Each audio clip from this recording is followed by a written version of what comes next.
जय हिंद दोस्तों, मैं नवीन शर्मा आप सभी का स्वागत करता हूं। आशा करता हूं आप सब एकदम अच्छे हैं, एकदम बेहतरीन हैं। एक बार सारे प्यारे दोस्त बताएंगे आप सब कैसे हैं। उम्मीद करूंगा बहुत अच्छे होंगे, बहुत बेहतरीन होंगे। एक बार कमेंट सेक्शन को रिफ्रेश कर देंगे भैया पुलकित। त्रिपुरी, बबली, आरती, बहुत बढ़िया। सत्यम तिवारी, लकी सैनी, लोकेश कुमार बिलोनिया, कपिल कुमार, प्रशांत, जयवीर सेठ, रोशनी पासवान, सभी प्यारे दोस्तों का स्वागत है। और प्यारे बच्चे, कल की क्लास में हम पढ़ रहे थे किसको? बंगाल विभाजन को। और बंगाल विभाजन से क्या प्रभाव पड़े वो पढ़ना बाकी था, तो उसी क्लास को वहीं से कंटिन्यू करते हैं। एक बार जबरदस्त तरीके से आप अपने हाथ में पेन लेकर के तैयार हो जाएंगे और घटनाओं को नोट करते हुए रहेंगे, ठीक है। यहां तक हम पढ़ चुके थे। स्वदेशी आंदोलन के लिए क्या हुआ? विदेशी वस्तुओं के बहिष्कार की बात की गई। अब आते हैं यहां से। तो जब स्वदेशी चीजों को हम अपनाएंगे तो कुछ ना कुछ तो हमको ऐसे संगठन बनाने पड़ेंगे जो स्वदेशी चीजों को क्या करें? प्रमोट करें। और इस प्रमोट करने के लिए क्या किया गया? क्या बोलेंगे? स्वदेशी बांधव समिति की स्थापना की। तो पूछा जाता है स्वदेशी बांधव समिति किसने बनवाई थी?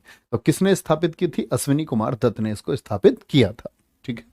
डॉन सोसाइटी बनी सतीश मुखर्जी ने, ये शिक्षा के लिए।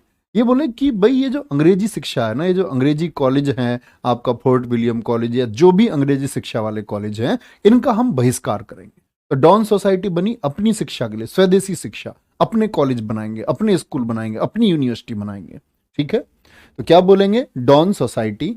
और बंगाल विभाजन के बाद में जो पहला पहला स्वदेशी कॉलेज खुला वो कौन सा था? कलकत्ता का रंगपुर नेशनल कॉलेज था। क्या बोलेंगे? कलकत्ता का, बोलो भाई फटाफट से, क्या बोलेंगे? कलकत्ता का पहला पहला स्वदेशी कॉलेज कौन सा है जो स्वदेशी आंदोलन के तहत खुला? रंगपुर, ठीक है।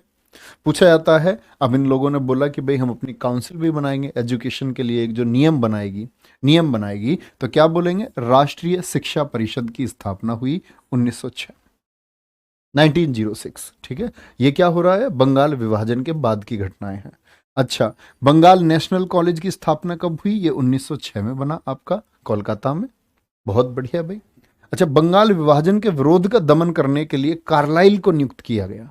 अंग्रेजों ने बोला ये लोग कौन है जो बंगाल विभाजन का विरोध कर रहे हैं? और आपको आज ये जानकर के आश्चर्य होगा, शायद आप, ऐसे बहुत सारे नाम हैं जिन्होंने इस बंगाल विभाजन के फलस्वरूप या बाद में एक लड़ाई लड़ी, लंबी लड़ाई लड़ी और घातक लड़ाई लड़ी। बोले याचना पत्र और मांग की लड़ाई नहीं बची है, अब लड़ाई लड़ी जाएगी सीधे, अब हथियारों से लड़ाई लड़ी जाएगी, अब लाठी की लड़ाई नहीं बची है, अब लड़ाई बंदूकों से और बॉम्ब से लड़ी जाएगी। ये अंग्रेजी सरकार जिससे आप याचना मांग रहे हैं, याचनाएं नहीं सुनेगी, रिक्वेस्ट नहीं सुनेंगे लोग। छिटपुट आंदोलन, शांतिप्रद कोई चीजों की मांग हो रही है, उसको ये नहीं सुनेंगे। और आपको क्या लगता है अंग्रेज किससे प्रभावित हुए?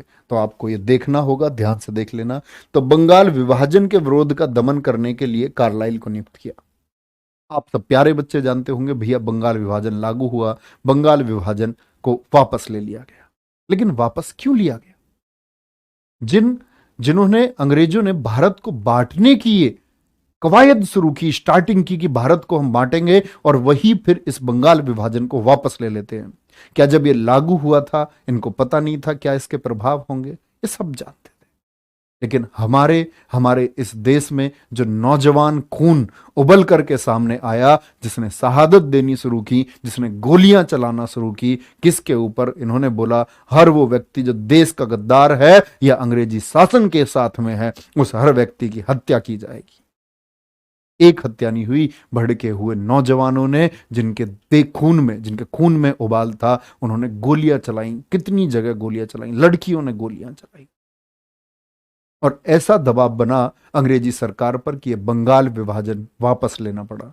वो कौन सी समितियां थी मैं आज ही की क्लास में बताऊंगा, जिन्होंने एक कार्रवाई की कि अंग्रेजी शासन पर एक दबाव आ गया और अंग्रेजी शासन ने किस बंगाल विभाजन को वापस ले लिया। देखेंगे ध्यान से। बंगाल विभाजन के विरोध का दमन करने के लिए कार्लाइल को नियुक्त किया गया। इतनी बात समझ गए? नेक्स्ट आगे आते हैं। मुस्लिम लीग ने, पूछा जाता है, मुस्लिम लीग ने बंगाल विभाजन का विरोध नहीं किया था, ठीक है। आप कहेंगे भैया मुस्लिम लीग तो तब था ही नहीं। मुस्लिम लीग बना 1906 में, तो 1906 में तो बंगाल विभाजन लागू था ना, तब भी इसने विरोध नहीं किया। क्योंकि बंगाल बट गया हिंदू में, मुसलमान में, और कुछ लोग क्या बन गए? मुस्लिमों के तथाकथित नेता बन गए। बोले तुम्हारे अधिकारों की लड़ाई ये भारत में तुम्हारे लिए जो लोग आंदोलन कर रहे हैं, ये लोग तुम्हारी लड़ाई नहीं लड़ रहे हैं। उन्होंने लोगों को बरगलाना शुरू किया और लोगों से कहा कि भाई हम लोग अलग हैं, मुस्लिम लोग हम एक अलग पहचान रखते हैं, ये लड़ाई हमारी नहीं है, ये भारत माता के लिए लड़ाई है और भारत माता तुम्हारी नहीं है। लोगों को बरगलाया गया। ये मुस्लिम लीग के नेता थे जिन्होंने बोला कि भारत बंटता है तो बंट जाने दो, हम अपने अधिकारों की बात करेंगे। और इन्हीं अधिकारों को लेकर के मुस्लिम लीग 1906 में बना, जिसके संस्थापक कौन थे? आपका सलीमुल्लाह खां। याद रख लेना, इसके संस्थापक बात करें सलीमुल्लाह खां और प्लस में आप कहेंगे आगा खां। क्या कहेंगे? आगा खां। इन दोनों लोगों ने अपनी राजनीति शुरू की और क्या बन गए? इन्होंने बोला हम मुसलमानों के सच्चे हितैषी हैं, हम मुस्लिम हित की बात करते हैं। ठीक है, क्या बात करते हैं? हम मुस्लिम हित की बात करते हैं। तो मुस्लिम लीग ने बंगाल विभाजन का विरोध नहीं किया। 1906 में मुस्लिम लीग बना था। कहां पर बना था? आपका ढाका में बना था। ये बात याद रखेंगे, कहां पर बना था? आपका ढाका में बना। और प्यारे बच्चे 29 दिसंबर 1906 ढाका में ये बन गया। क्या बोलेंगे? ढाका।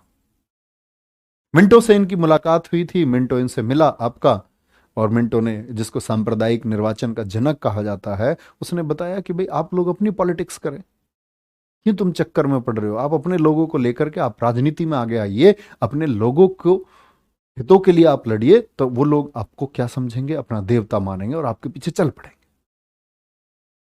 तो मुस्लिम हक के लिए किसने लड़ाई लड़नी शुरू की? मुस्लिम लीग ने, जो कि कोई ऐसा ये कोई फायदा उन्हें पहुंचाया नहीं, बल्कि लोगों को इन्होंने बांटा। कोई जो फायदा ये पहुंचाने की बात कर रहे थे, कोई अधिकार इन्होंने ऐसा दिलवाया नहीं। विशेषता आज आप देखें, आज की स्थिति में आप देखते हैं कि हिंदू और मुसलमान हमारे ही देश के दो विचारधाराओं में बटे हुए हैं, और ये सच्चाई है। बहुत सारे हम लोग बोलते हैं कि भाई हम नहीं मानते, हम नहीं मानते, लेकिन आपको वो दृश्य देखना चाहिए जब दंगों का दृश्य होता है, जब बहुत सारे हिंदुओं को मार दिया जाता है और बहुत सारे मुसलमानों को मार दिया जाता है। ये कौन दो लोग हैं? ये नेताओं के द्वारा लड़वाए जाने वाले लोग हैं, और किसी भी बेवजह की बात पर एक दंगा हो जाता है।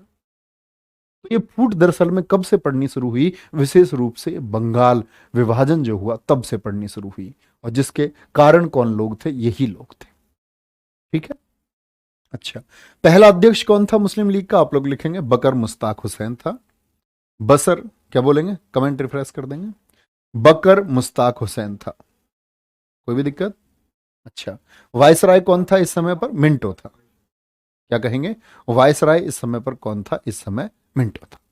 ठीक है, अच्छा, बंगाल विभाजन को 1911 में रद्द किया गया। रद्द करने वाली संस्था कौन सी होंगी? वो अनुशीलन समिति है, युगांतर समिति है आपका। बहुत सारे ऐसे कांड हुए 1911 से पहले कि ब्रिटिश सरकार दबाव में आ गई थी।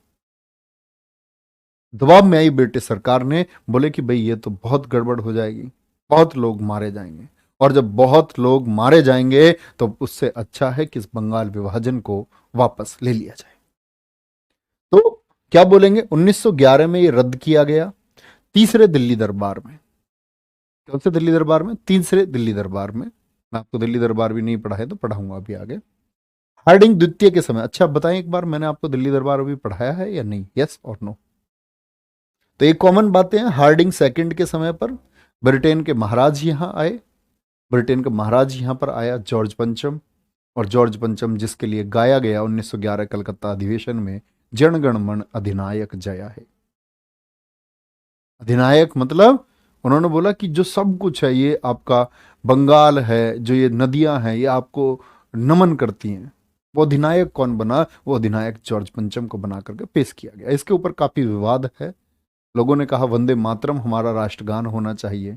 बहुत सारे लोग इसके पक्षधर हैं। जब रविंद्रनाथ टैगोर से पूछा गया कि जी जनगण मन में क्या वास्तव में, तो वो इस चीज से बचे। उन्होंने कहा नहीं, जॉर्ज पंचम की तारीफ नहीं है। लेकिन आज भी सवाल लोग उठाते हैं तारीफ थी किसकी? अधिनायक किसको बताया गया था भारत का? कौन था भारत का अधिनायक? ठीक है, नो कह रहे हैं बहुत सारे बच्चे, तो पढ़ाएंगे, कोई दिक्कत नहीं। दिल्ली दरबार थोड़ा सा आप समझ लीजिए।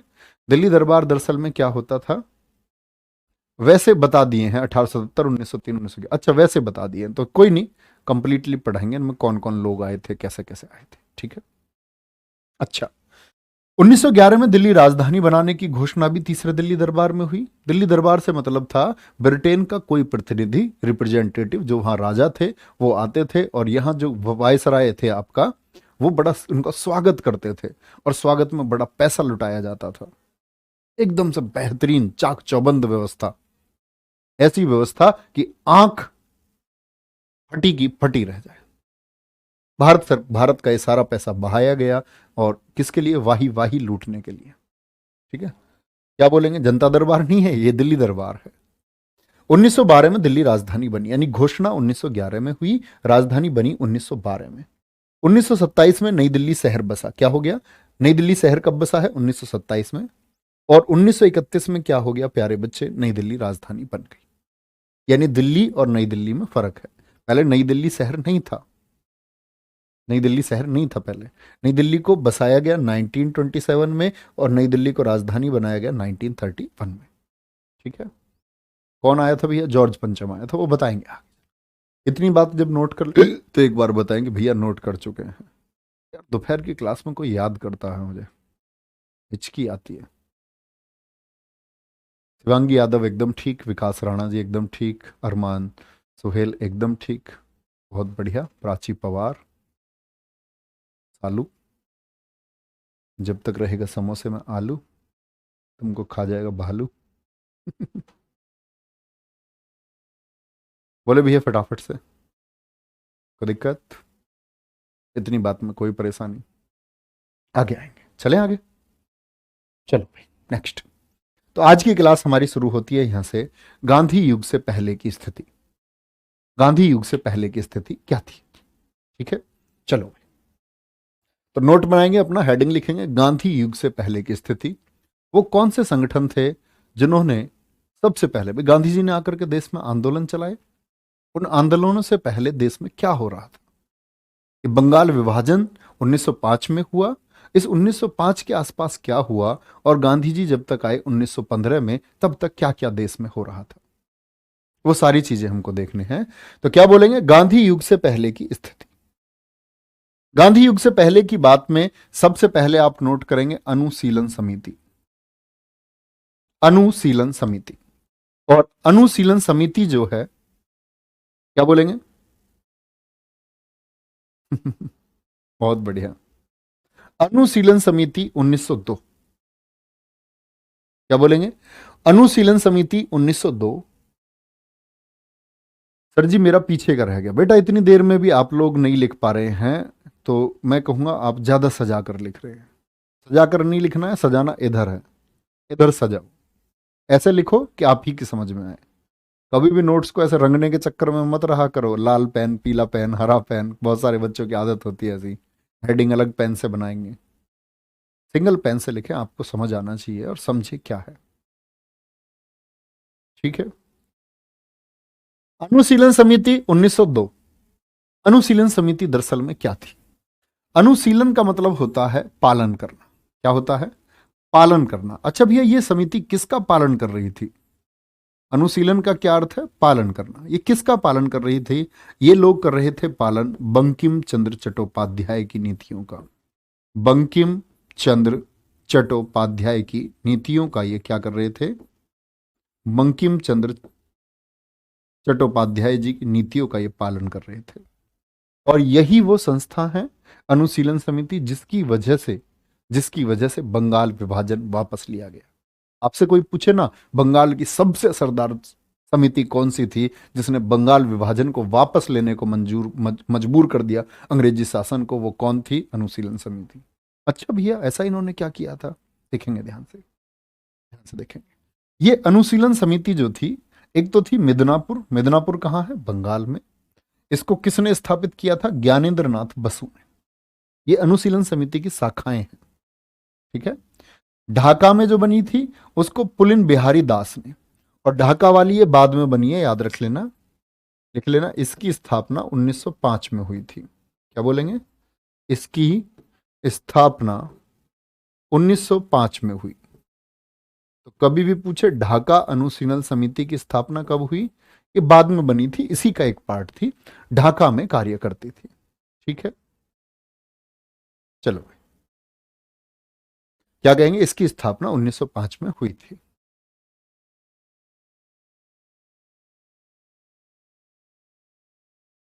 बहुत बढ़िया सर, दिल्ली यूनिवर्सिटी से पढ़े हैं, क्या क्या दिल्ली यूनिवर्सिटी में आप जैसे एक टीचर थे, वो भी सारे सब्जेक्ट पढ़ा देते थे, वो भी कॉन्सेप्ट के साथ। अच्छा, बहुत बढ़िया, मेरी तरह से भैया वो प्रोफेसर होंगे, मैं एक छोटा सा हिस्सा हूँ, छुटकू हिस्सा। चलो भाई, कलकत्ता, कलकत्ता में भी बना, कलकत्ता में 3 लोगों ने स्क्वाड बनाई, 3 लोगों ने बनाया किसी को, अनुशीलन समिति को। कलकत्ता प्रेमनाथ मित्रा, ठीक है, एक बैरिस्टर थे, एक वकील थे। सरला देवी, इन्होंने महिलाओं को क्या मैसेज देना शुरू किया। अरविंदो घोष, अगर आपने कभी सुना हो नाम, अरविंदो घोष, नाम सुने हो या नहीं? अरविंद घोष, जिनको अरविंदो आश्रम के लिए जाना जाता है, बहुत महान क्रांतिकारी रहे। द लाइफ डिवाइन पुस्तक जिन्होंने लिखी है, एक महर्षि, योगी व्यक्ति, राजनीति से संन्यास ले लिया था इन्होंने 1916 में, बोले अब राजनीति नहीं करेंगे, अब संन्यास ग्रहण कर लिया, नहीं करनी है अब राजनीति। ये इतने ज्ञानी व्यक्ति थे अरविंदो घोष कि जो इनके पिता थे ना, इनकी शिक्षा इंग्लैंड में हुई। इनके पिता अंग्रेजी शिक्षा के पक्ष में थे और साथ में ये भी चाहते थे कि इनके बच्चे किसी तरह के राष्ट्रीय आंदोलन से ना जुड़े। सारी शिक्षा विदेश में हुई। एक पादरी एडविर के पास जिनको इनको रखा गया, विशेषतः ये बात कही गई इनके पिताजी के द्वारा कि कभी भारतीय राष्ट्रीय आंदोलन जो वहां पर चल रहा है उसके बारे में इनको कोई भनक या कोई किसी तरह का जुड़ाव इनका ना होने पाए।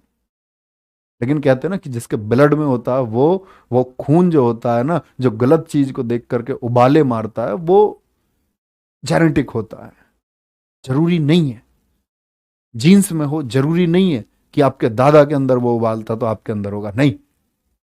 ऐसे ही व्यक्तियों में शुमार है अरविंदो घोष। 1893 में आपको बहुत कम पढ़ाया जाता है इतिहास में, जैसे एनी बेसेंट भारत आई तो 1893 में ये भी भारत आए थे।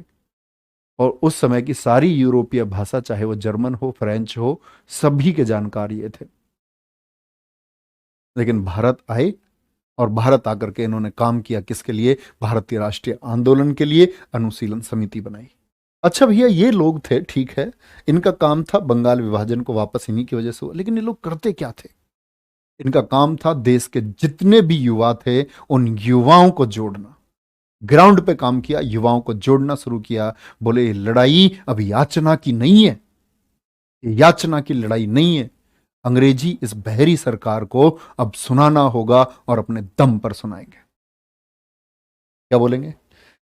तो ध्यान से देख लेना, अनुशीलन समिति के बहुत सारे सदस्यों के नाम आते हैं। कौन कौन लोग हैं? बारिंद्र कुमार घोष, अरविंदो घोष के भाई हैं। ये भी भारत के राष्ट्रीय आंदोलन से प्रेरित रहे और कूद पड़े। ठीक है। भूपेंद्र नाथ दत्त, एक भाई पूरी दुनिया को अध्यात्मवाद का पाठ पढ़ाया, स्वामी विवेकानंद जी, और स्वामी विवेकानंद जी के भाई हैं भूपेंद्र नाथ दत्त। कहां थे? बंगाल की भूमि पर युवाओं को बता रहे थे कि ए नस्ल, तू जकड़ी हुई है अंग्रेजी शासन से। और वो जो दिल्ली वाले हैं ना, जो ये कांग्रेस वाले हैं, जो ये अधिवेशन कर रहे हैं, ये तुमको आजाद नहीं करा सकते, कोई मतलब ही नहीं बनता। अविनाथ, क्या बोलेंगे? अविनाथ भट्टाचार्य और प्यारे बच्चे प्रफुल्ल चाकी, अगर आपने कभी सुने हो, प्रफुल्ल चाकी भी इसी संगठन का एक हिस्सा थे। अगर आपने कभी नाम सुना हो खुदीराम बोस, भारत के इतिहास का सबसे कम उम्र का शहीद, 18 वर्ष 9 महीने की उम्र में शहीद हो गए। प्रफुल्ल चाकी, बसंत कुमार, क्या बोलोगे? बसंत कुमार विश्वास, वो लोग हैं जिन्होंने, आप कहते हैं ना कि भैया हमको सिक्योरिटी देखनी है, परिवार क्या होगा, भविष्य क्या होगा, तुम्हारा भविष्य इन लोगों ने देखा है। ये वो खून है जो बहा है, किसके लिए? आपकी आजादी के लिए।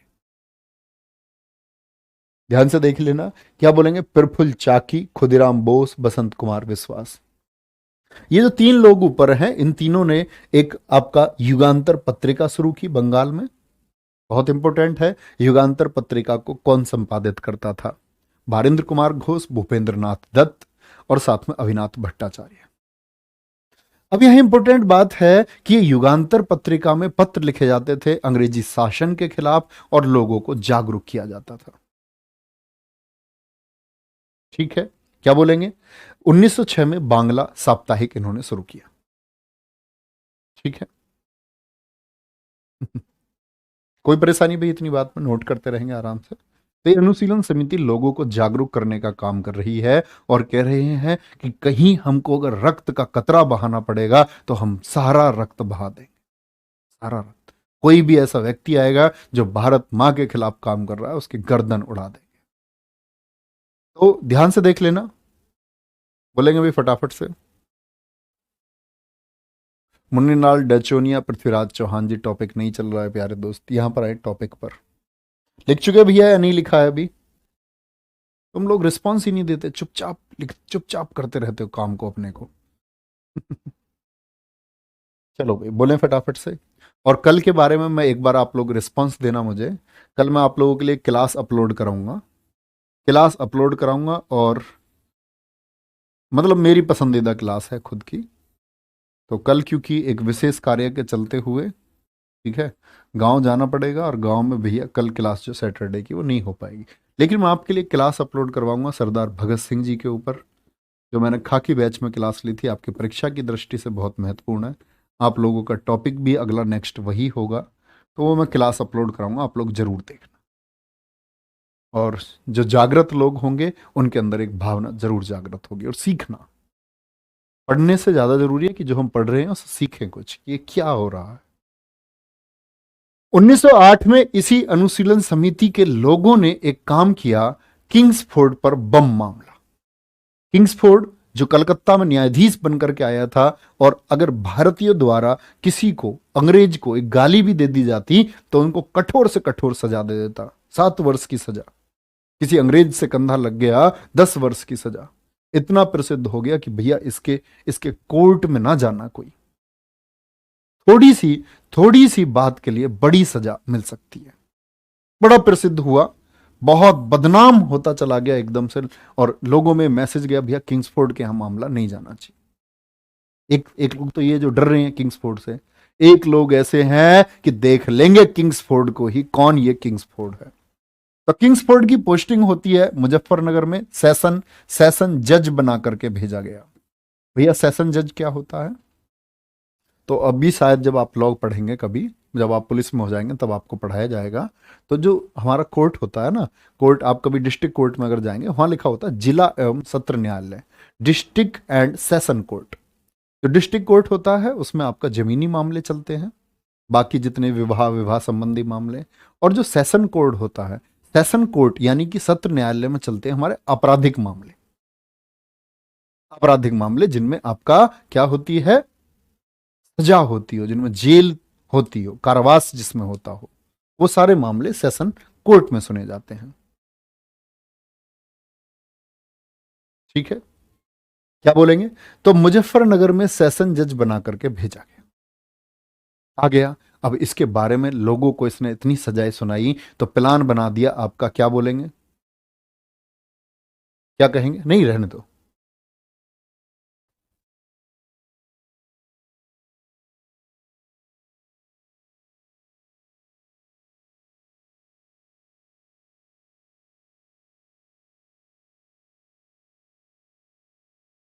30 अप्रैल 1908 को खुदीराम बोस और प्रफुल्ल चाकी, दो व्यक्तियों को अपॉइंट किया जाता है कि क्या करेंगे, इसको इसको किंग्सफोर्ड की जो गाड़ी, जिस बग्गी पर बैठ करके आता है रैकी की, कि इसको बम मारेंगे और बम मार करके इसको फोड़ देंगे, बम मार करके फोड़ देंगे।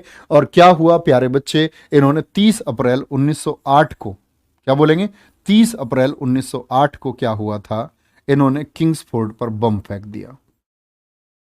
किंग्सफोर्ड पर क्या फेंका? किंग्सफोर्ड पर बम फेंका। ठीक है।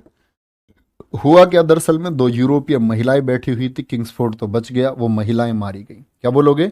दो यूरोपियन महिलाएं मारी गई, और इसके बाद में खुदीराम बोस जी को फांसी हो गई। और कितनी उम्र थी? 11 अगस्त 1908 को जब फांसी हुई तो ये 18 साल 9 महीने के थे।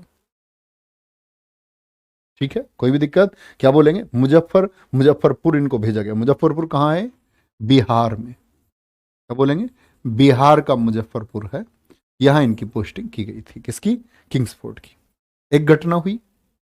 दूसरी घटना पर आते हैं।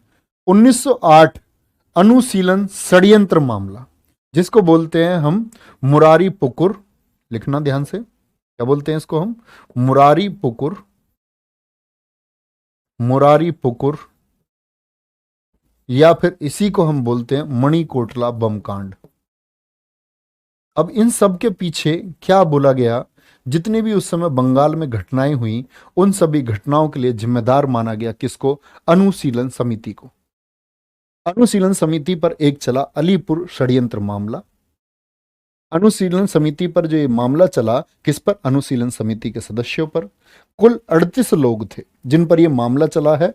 बारिंदर घोष जो अरविंद घोष के भाई थे, तो याद रख लेना कुल कितने लोगों पर चला था? ये 38 लोगों पर मुकदमा चला है, और पूछा हुआ क्वेश्चन है एसएससी के द्वारा ही। कोई दिक्कत इस बात में? ठीक है। बारिंद्र कुमार घोष को गिरफ्तार किया गया, और भैया ये रहे 1920 में हुई थी फिर इनकी रिहाई। बारिंदर घोष की रिहाई कब हुई थी? 1920 में हुई थी। ठीक है, बारिंदर घोष की रिहाई कब हुई? 1920 में। अरविंदो घोष, इनकी पुस्तक लिख लेना, कुछ बुक है इनकी। द लाइफ डिवाइन किसकी बुक है? द लाइफ डिवाइन पुस्तक किसके लेखक कौन है? वो अरविंद घोष हैं। ठीक है, कौन है? अरविंद घोष। एसे ऑन गीता किसकी पुस्तक है? एसे ऑन गीता, जो उनके बारे में मैं वही आपको बता रहा था। एसे ऑन गीता किसकी पुस्तक है?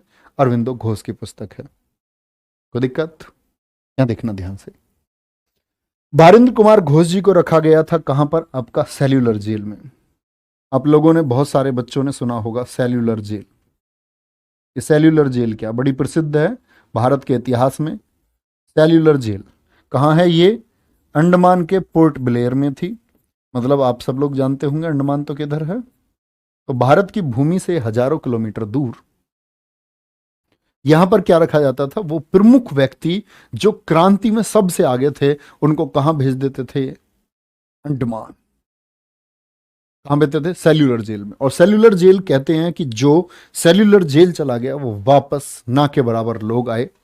1897 में ये जेल बनाई थी अंग्रेजों ने, 1897 में। इसी को बोलते थे काले पानी की सजा। कहते हैं कि सजा से भी ज्यादा बदतर थी। यहां नारियल का तेल इनके हाथों से निकलवाया जाता था, कोल्हू चलवाए जाते थे, और यहां सैनिकों से बहुत जबरदस्त काम लिया जाता था। खाना मिलता था थोड़ा सा एक ही वक्त। सेल्यूलर जेल की सजा को सबसे कठिन सजा में से एक माना गया है, और सबसे कठिन सजा, दुनिया की सबसे कठिनतम सजाओं में से एक सजा थी अंग्रेजों के टाइम की सेल्यूलर जेल। मुजफ्फरनगर यूपी में नहीं है क्या? नहीं जी, मुजफ्फरनगर नहीं है भैया, ये मुजफ्फरपुर है। ठीक है, कोई दिक्कत? चलो, यही सेल्यूलर जेल है जहां आपका वीडी सावरकर बंद थे 1911 में, जिनको बंद किया गया। और जेल में ही क्या लिख दिया था इन्होंने? जेल की दीवारों पर ही इतिहास लिख दिया था भारत का 1857 के बारे में। नेक्स्ट आगे आएंगे। 1912 दिल्ली षड्यंत्र मामला। दिल्ली षड्यंत्र मामला, इसके सूत्रधार कौन है? रास बिहारी घोष। दरअसल में दिल्ली षड्यंत्र मामला भैया क्या था, आप सबको पता होना चाहिए। हार्डिंग के टाइम पर कौन आया आपका? बात थी जॉर्ज पंचम की। किसकी? जॉर्ज पंचम आया। और राजधानी कहां? जॉर्ज पंचम, इसकी घरवाली मैरी भी आई। और दरअसल में क्या होना था? राजधानी बननी थी दिल्ली। राजधानी में बड़े अच्छे कार्यक्रम चल रहे थे। तो ये उस समय वायसराय कौन था? हार्डिंग द्वितीय। अभी भी मैंने आपको बताया। दरबार कौन सा था? ये बार बार नोट मत करना ये चीजें आप। तीसरा दिल्ली दरबार था 1911 का। तो यही अनुशीलन समिति के सदस्यों ने कहा कि ये कौन है? हार्डिंग द्वितीय। इस हार्डिंग द्वितीय को मारेंगे। हार्डिंग द्वितीय, जिसके लिए सब लोगों को पता था कि कुछ कांड हो सकता है। इतने बड़े जो लाइसेंस एक आपका दल हुआ करता था पुलिस का, उसको आपका क्या बोलते हैं, तैनात किया गया। सिविल ड्रेस में पूरी दिल्ली में अधिकारी जासूस के रूप में घूमते रहे, कुछ गड़बड़ ना हो। और चांदनी चौक का मामला है। चांदनी चौक में कौन आया आपका? हार्डिंग हाथी पर बैठा हुआ है। हार्डिंग की घरवाली बैठी हुई है हाथी पर, और हाथी चलाने वाला बैठा हुआ है। हाथी चल रहा है आराम से। भीड़ लगी हुई है देखने के लिए। लेडी हार्डिंग हार पहने हुई है और पूरी गलियों में भीड़ है उस समय। सब देख रहे हैं ये कैसे अंग्रेज है, हाथियों पर बड़ा भव्य झांकी की तरह निकाला जा रहा है। लेकिन बहुत सारे लोगों के लिए देखने वाला दृश्य था, लेकिन बहुत सारे लोगों के दिल पर एक पत्थर चल रहा था कि वो लोग हैं जिन्होंने भारत को बांटा है। इसी इसी जो दिल्ली षड्यंत्र मामले के सूत्रधार हैं वो रास बिहारी घोष थे और उन्हीं के नौकर हैं बसंत कुमार। बसंत कुमार भी एक सदस्य थे अनुशीलन समिति के। दरअसल में ये पहले काम करते थे, योगेश चंद्र चटर्जी एक बंगाल के ही बड़े प्रसिद्ध क्रांतिकारी रहे हैं, उनके यहाँ उनका संपर्क हुआ फिर रास बिहारी घोष से। तो अपॉइंट किया गया बसंत कुमार को। बसंत कुमार ने क्या पहने, महिला वस्त्र धारण किया। किसके लिए कर रहे हैं ये? अपने लिए नहीं कर रहे हैं भाई, खुद के लिए नहीं कर रहे हैं, देश के लिए। महिला वस्त्र पहने, वेश बनाया महिला का, बम लिया हाथ में और जो लेडीजों के बीच में पहुंच गए, वहां औरतों के बीच में, औरतों से कहा देखो हार्डिंग, लेडी हार्डिंग ने कितना सुंदर हार पहन रखा है। औरतों ने ऐसे देखा और बम फेंक करके मारा।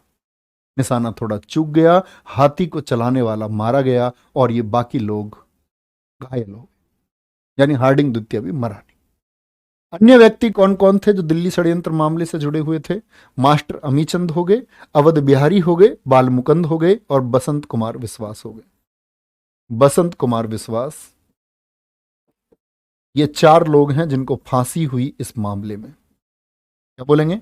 इन चारों लोगों को, तो जो ऊपर 3 लिखे हुए हैं इनको तो दिल्ली गेट पर फांसी दी गई, दिल्ली गेट पर खूनी दरवाजे के पास पे फांसी दी गई इनको। और बसंत कुमार बोस को जो फांसी दी गई वो अंबाला जेल में दी गई। कहां? अंबाला जेल में दी गई। दिल्ली षड्यंत्र मामला हुआ, हार्डिंग द्वितीय पर बम फेंका गया, पूरी दुनिया में मैसेज गया। इधर थे आपका कौन? अमेरिका में लाला हरदयाल, खबर छाप दी, बोले ये जो गोली चलने का, जो बम फेंकने का सिलसिला है जारी रहेगा जब तक ये अंग्रेज भारत के हाथ में सत्ता नहीं सौंप देते। बोलो भाई। सर लेडी हार्डिंग के नाम से कनॉट प्लेस में हॉस्पिटल भी है। ये दुर्भाग्य है देश का कि ऐसे लोगों के नाम पर, ऐसे लोगों के नाम पर सरकारें दबती रहीं और ब्रिटेन का गुलाम बन करके हम लोगों को ये क्या एहसास कराती रहीं। हम ही लोग चले जिन्होंने इस देश की अस्मिता के साथ में खेला, उन्हीं सड़कों के नाम रखे गए, अस्पतालों के कैसे सैकड़ों अस्पतालों के नाम हैं। ठीक है, हाँ बसंत कुमार को पकड़ लिया गया था, बिल्कुल ऐसे नहीं पकड़ा गया यहीं पर, यहां से लोग फरार हो गए थे। बाद में बसंत कुमार जब अपने पिता के अंतिम स्थल पर पहुंचे, यानी कि जब उनको शवदाह उनका किया जा रहा था, उस समय से वहां ये पहुंचे, भेष बदल कर पहुंचे थे। लेकिन इनपुट मिल गया, हमारे ही लोग गद्दारी करते थे और इनको वहां से क्या कर लिया, अंग्रेजों ने पकड़ लिया था। ठीक है रागिनी गुप्ता, कहां से पकड़ा था? अपने पिता के दाह संस्कार होते समय। कोई दिक्कत? चलें भैया आगे, नोट करते रहेंगे। दिल्ली षड्यंत्र मामला समझ में आया, आगे आएंगे। अब हम बात करते हैं एक इंडिया हाउस की, भारतीय स्वशासन समिति। ये कहां? लंदन में। 1905 में श्यामजी कृष्ण वर्मा इसके संस्थापक हैं, इसके संस्थापक हैं। इंडिया हाउस से क्या मतलब है भैया? कहां इंडिया में था ये? नहीं, लंदन में। श्यामजी कृष्ण वर्मा जो एक बैरिस्टर थे, बहुत पहुंचे हुए व्यक्ति, एक धनी व्यक्ति थे, तो ये काम कर रहे थे जूनागढ़ में। जूनागढ़ में काम करते करते इन्होंने एक बात अनुभव की कि भारत के जो राजे महाराजे हैं ना, इनमें अब जो 1905 के आसपास में दम नहीं बचा है, ये खत्म हो चुके हैं। ये लोग ब्रिटिश शासन के गुलाम बन चुके हैं, चाटुकार लोग बन चुके हैं, ये नहीं करा सकते हैं देश को आजाद, कुछ बचा नहीं है इनके पास। तो इसी एक प्रोसीजर के चलते हुए उन्होंने देश छोड़ने का फैसला किया और पहुंच गए कहां? भारत पर राज करने वाली इस ब्रिटेन, उनकी नाक के नीचे पहुंच गए। लंदन में जाकर के एक उद्योगपति का घर खरीद लिया जो उस समय तंगी की हालत में था। 3 मंजिला एक घर खरीदा। 3 मंजिला घर खरीद करके वहां इन्होंने देखा कि जितने भी बच्चे लंदन पढ़ने आए थे, ये समझ गए, बोले ये एक तो व्यक्ति होता है जिसकी खुद की समझ विकसित ना हो, उसको किधर भी पहुंचा सकते हैं, राइट लेफ्ट कहीं भी उससे बोल दो कुछ भी, ऐसा ही वो मान लेता है। उन्होंने देखा ये व्यक्ति जो विदेश पढ़ने आ रहे हैं ये सबसे शिक्षित वर्ग है। सीधी सी बात है, नो डाउट। उस समय आप सोच सकते हैं कि क्वालिफिकेशंस बेहतर होंगी तभी तो पहुंच रहा है व्यक्ति बाहर। ऐसा नहीं है इसका मतलब कि जो देश में थे वो शिक्षित नहीं थे, लेकिन ये एक बात सिद्ध हो जाती है कि वो लोग मतलब अपनी शिक्षा में आगे थे। तो इन्होंने बोला कि लंदन जितने लोग ये जा रहे हैं जिनको शौक है, मैं इन सबको, इन सब के अंदर एक राष्ट्रव्यापी भावना पैदा करूंगा, इन सबको मैं देश के लिए प्रेरित करूंगा। तो इंडिया हाउस में इन्होंने स्टूडेंट्स को जो वहाँ पढ़ने जाते थे स्कॉलरशिप देनी शुरू करी और अपने यहाँ रखना शुरू किया। लोगों से मिलते थे, स्टूडेंट से, देखते थे किसमें राष्ट्रीय भावना कितनी है। लगता कि राष्ट्रीय भावना प्रबल है तो आपका इंडिया हाउस में स्वागत है, आपका सारा खर्चा श्याम जी कृष्ण वर्मा उठाएंगे। तो दिक्कत, चलो भाई। इसी इंडिया हाउस से जुड़े हुए थे लाला हरदयाल, और इसी इंडिया हाउस से जुड़े हुए थे वीडी सावरकर, विनायक दामोदर सावरकर। एक विवादित किस्सा है भारत का, मैंने आपको बताया। इनके बारे में आप बहुत सारी कहानियां सुनते होंगे, क्योंकि आज देश में आप एक शब्द सुनते हैं हिंदुत्व। जो हिंदुत्व शब्द गढ़ा और भारतीय राजनीति से जो हिंदुत्व शब्द को जोड़ा, वो जोड़ा किसने? वीडी सावरकर जी, विनायक दामोदर सावरकर जी ने इसको जोड़ा। सेल्युलर जेल में रहे, और कभी आप पढ़ना, विक्रम संपत जी ने 2 वॉल्यूम इनके ऊपर लिखे, कभी समय हो आपको तो आप समझ पाएंगे, क्योंकि उसमें वीडी सावरकर की जो कमियां हैं उनको भी बताया गया है, एक चित्रांकन किया गया है इनकी वास्तविकता का। देखेंगे ध्यान से। लाला हरदयाल वीडी सावरकर को दिक्कत, ये कहां? इंडिया हाउस से जुड़े हुए लोग हैं। वीडी सावरकर 1883 से 1966, 1883 में इनका जन्म हुआ, 1966 में इनकी मृत्यु हो गई। अच्छा भैया, हमने कभी इनके बारे में सुना नहीं कुछ ज्यादा, ये तो आजादी के बाद से जिंदे थे, तो इन पर क्या बोलेंगे? ये हमेशा नजरबंद रहे। देश आजाद हो गया, कांग्रेस ने तब भी इनको नजरबंद रखा। यही वीडी सावरकर हैं जिनका नाम आया गांधी जी की हत्या के मामले में। यही वीडी सावरकर हैं जिन्होंने देश के विभाजन का एक पुरजोर विरोध किया। लोगों ने कहा नाथुराम गोडसे को जो उकसाया गया उसमें सबसे प्रमुख योजना वीडी सावरकर की थी। लेकिन बाद में गवर्नमेंट ने क्या कर दिया, इनके ऊपर जांच चली तो उसमें इनको बरी कर दिया गया, यानी इनको दोषी नहीं पाया गया। इन्हीं के नाम के आगे वीर सावरकर लगता है, लोगों को लगता है भी इनके नाम के आगे वीर क्यों लगाते हैं। तो ये बड़े मतलब पूर्व विरोधी थे, गांधी जी की और इनकी विचारधारा एक दूसरे के खिलाफ थी।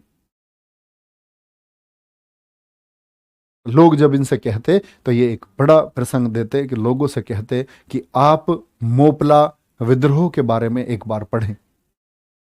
आप कॉपी पे लिखो ऊपर मोपला विद्रोह। लोग बोले कि भाई गांधी जी अगर पक्षधर थे शांति के, तो वो जो हमारे देश के इन युवाओं को आज भी पढ़ाया जाता है मोपला किसान विद्रोह, जिसको एक किसान विद्रोह का नाम दिया जाता है, उस मोपला में दरअसल में क्या हुआ। एनी बेसेंट ने लिखा कि चित्रांकन करते में बड़ी शर्म आती है, एक महिला के गर्भ से 8 महीने का बच्चा पेट काट करके बाहर निकाल दिया गया। एक कत्लेआम हुआ, और इस कत्लेआम में कहते हैं बहुत कम आंकड़े, लोग कहते 1000 2000, लेकिन उस समय एनी बेसेंट ने लिखा है कि करीब 50,000 हिंदुओं की हत्या कर दी गई।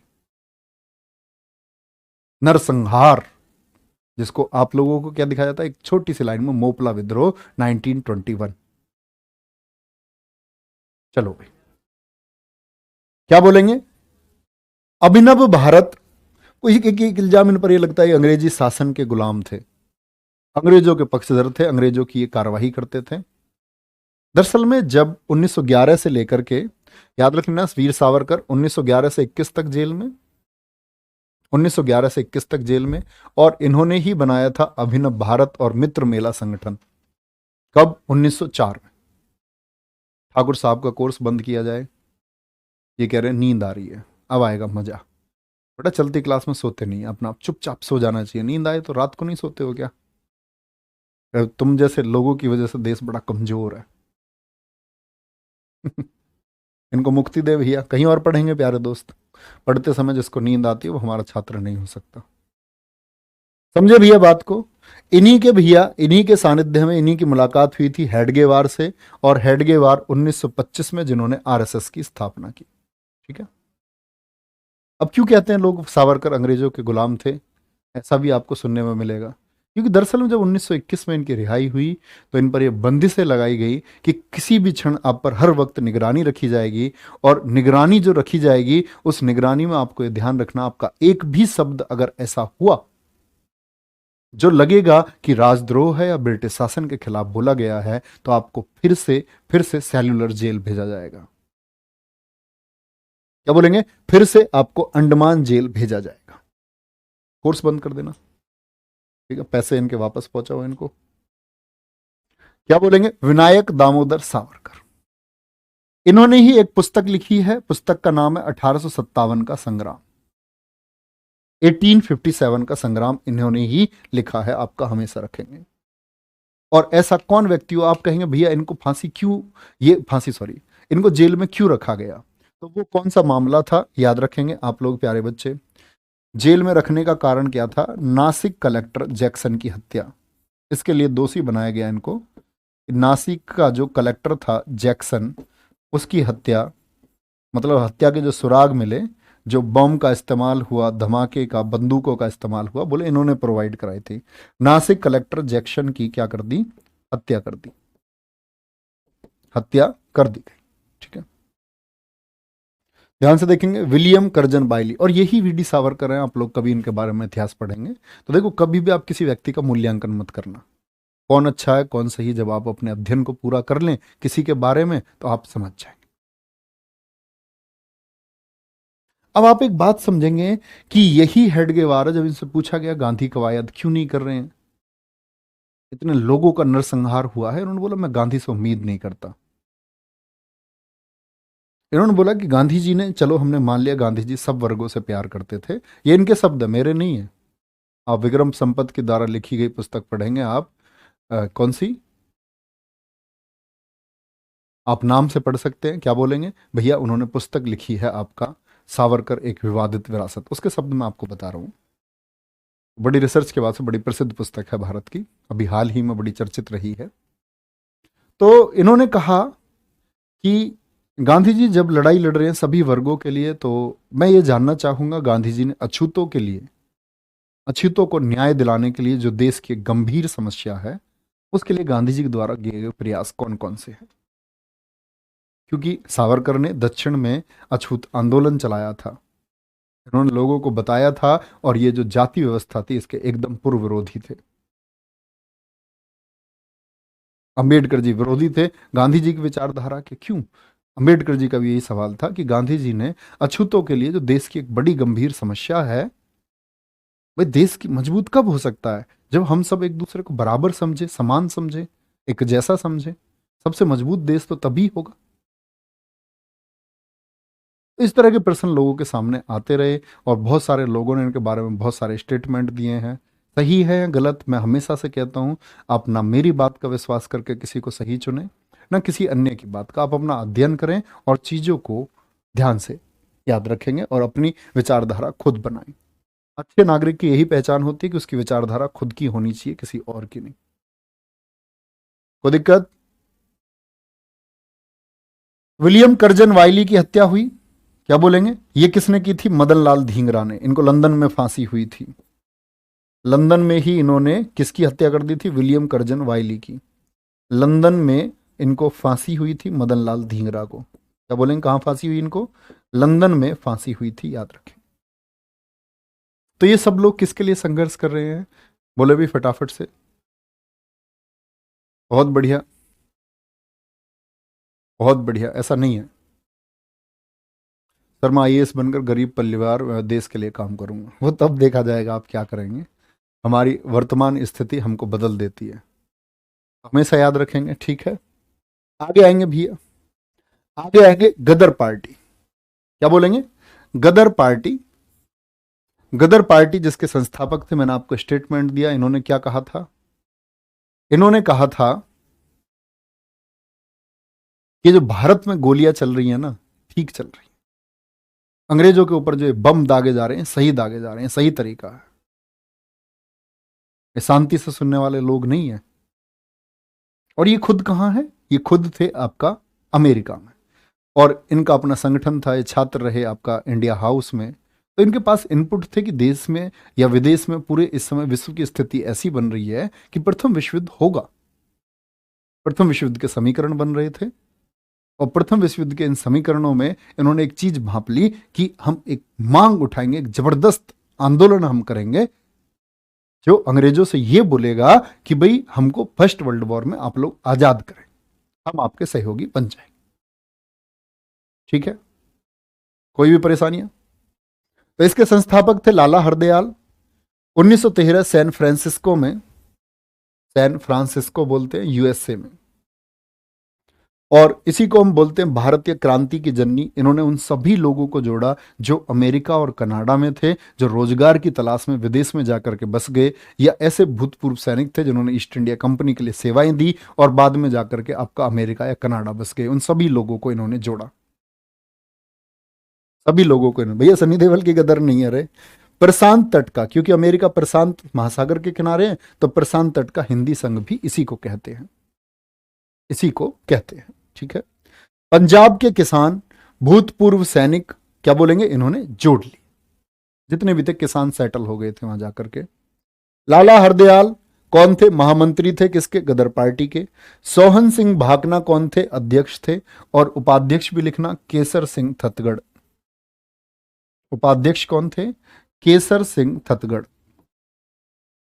केसर सिंह थतगढ़ कौन थे इसके? थतगढ़ इसके उपाध्यक्ष थे। ठीक है, और कभी भी आपसे पूछे, एक और याद रख लेना, एक और व्यक्ति आते हैं इसमें, जैनल सिंह ढाका।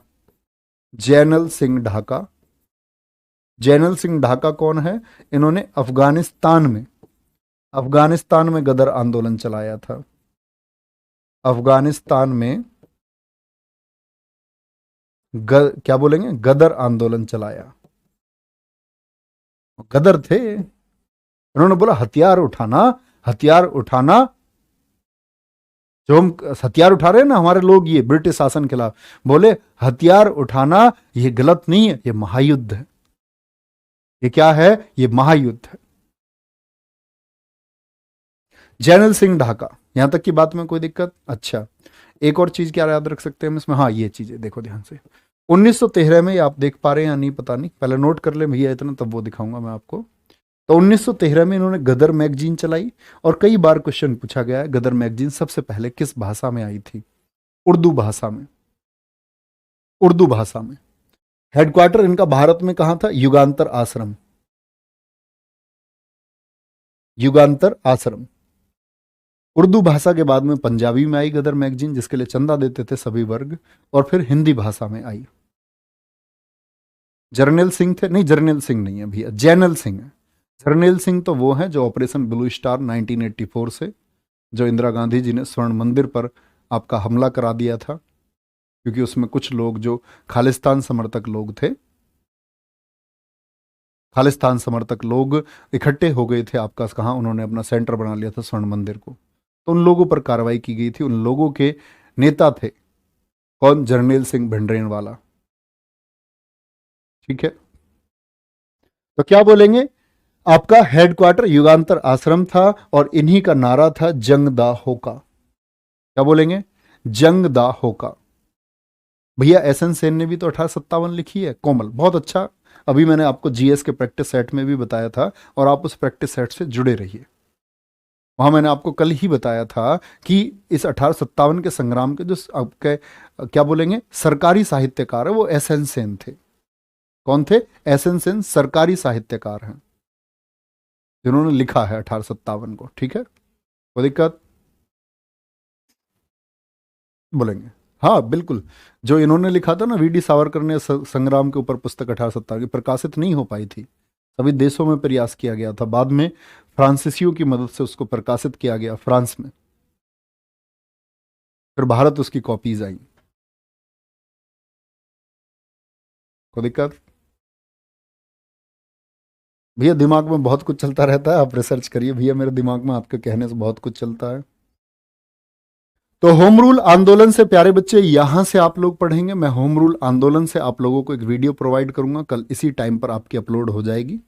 ठीक है, 1 बजे आपकी वीडियो अपलोड हो जाएगी, आप लोग देखेंगे।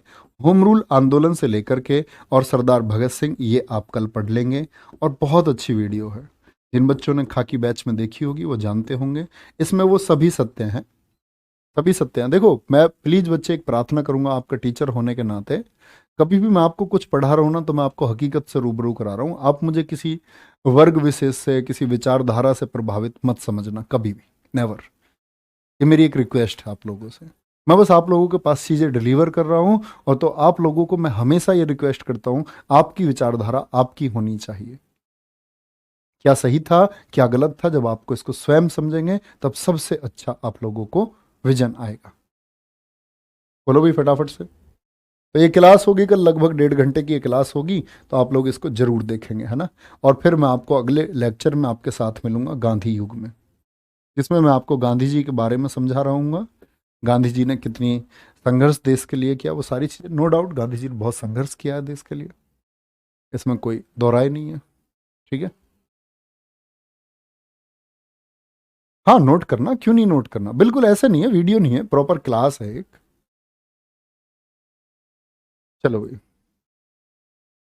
भैया मैंने देखी है वो वीडियो, भगवान कसम रोंगटे खड़े हो गए। हाँ कल देखना बहुत अच्छे से।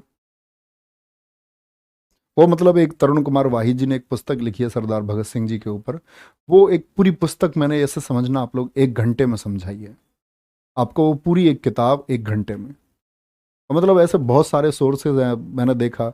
तो मैं हमेशा ये प्रयास करता हूँ कि किसी भी चीज़ के बारे में मैं पहले बहुत सारा अध्ययन करूँ, तो उसके बारे में तब बोलूँ। ऐसे ही कुछ भी कभी नहीं कहा बगैर अध्ययन के, कुछ भी कह दिया कि कहीं एक लाइन लिखी हुई थी वो वहां से उठाई आपके पास डिलीवर कर दी, नहीं। परीक्षा की दृष्टि के हिसाब से कंटेंट को ध्यान में रखते हुए क्या आपकी परीक्षा में आ सकता है और आपको क्या जानना चाहिए देश के बारे में, हमेशा मेरा ये प्रयास रहा है। ठीक है, तो अपना ख्याल रखिए। Thank you, bye bye, take care, Jai Hind, जय भारत। और प्यारे बच्चे, हमारी मुलाकात कब होगी आप लोग याद रख लेना, कल हो जाएगा आपका ये। और आप कहेंगे भैया मंडे, तो संडे, सॉरी मंडे मुलाकात बिल्कुल होगी। संडे मेरी एक क्लास है, ज़रा संडे हिस्ट्री मैराथन है पैट में। ठीक है, तो आप जो बच्चे सेलेक्टेड टॉपिक अपना रिवीजन करना चाहते हैं, क्योंकि भारतीय राष्ट्रीय आंदोलन उसमें भी एक हिस्सा है, तो आप संडे क्लास में 10 बजे से जुड़ सकते हैं। ओके, ताकि आपको बहुत सारी चीज़ें याद रहे। ठीक है, तो ख्याल रखिए अपना।